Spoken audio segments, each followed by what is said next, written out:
My name's Joe from makeuseof.com, and this is the P1 Mini Projector. It's a tiny Pico projector measuring just 0.8 by 3.2 by 5.7 inches and weighing half a pound. It has a built-in battery, a full-size HDMI port, built-in Wi-Fi, and comes with a mini tripod to get you started. Let's see if it's any good. Priced just under $300, the P1 is more expensive than many rivals. With a largely rectangular design, the P1 is small and lightweight. The built-in 4,500 mAh battery is enough to run the projector for 2 hours, and the included charger connects via the mini USB port. The left side contains a small wheel to focus the lens, and this design is common to many projectors. It's so small and fiddly, however, that you'll spend most of your time focusing the lens, rather than watching your film. You'll find most of the I/O on the right hand side. This comprises a full-size HDMI port, USB Type-A, TF card slot, and a mini USB for charging. You'll also find the on-off switch here,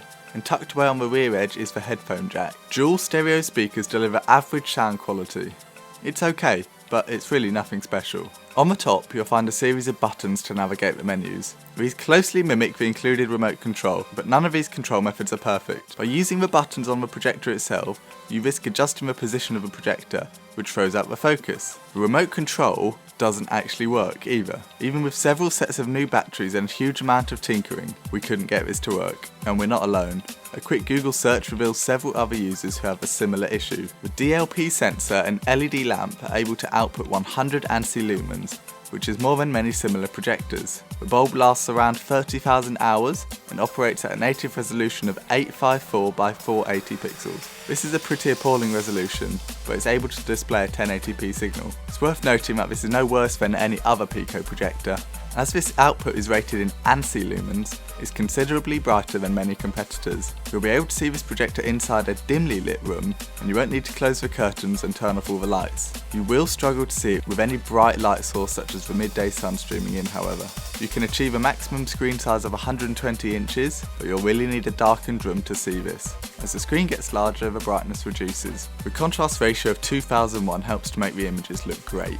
A loud fan keeps the internals cool, but this isn't so loud as to be a distraction unless you're sitting right on top of the projector.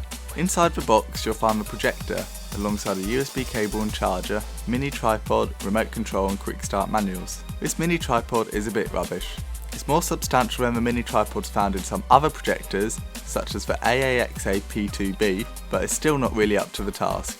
It can support the projector at a low angle, but it's just not strong enough to hold the projector any higher than 1 or 2 inches. Fortunately, the bottom of the projector contains a small flip-out stand, which angles the front of the projector up. This flips out the way to sit flush against the body when not in use.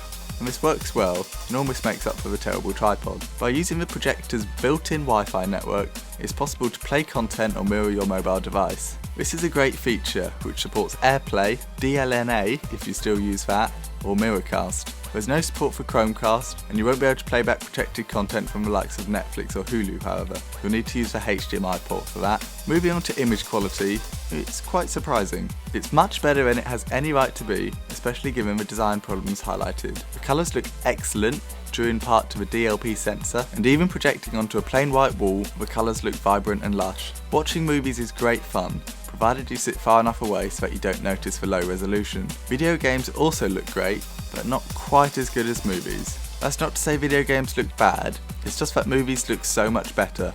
The basic menu interface is nice and sharp, well, as sharp as can be expected, and it works well to accomplish the basic tasks, although it looks a bit dated. In summary, it's hard to recommend the P1 Pico projector. While it has some nice features and can produce a reasonable image, it suffers the same fate which afflicts many other Pico projectors. It's not very bright at all, it's tough to use, and it has some badly designed features. That said, if you need a battery powered projector for watching movies on the go, the P1 is about as good as everything else. Thanks for watching today, and make sure you visit the link in the description where you can read our full review. Make sure you like and subscribe to Make Use Of if you've not done so already.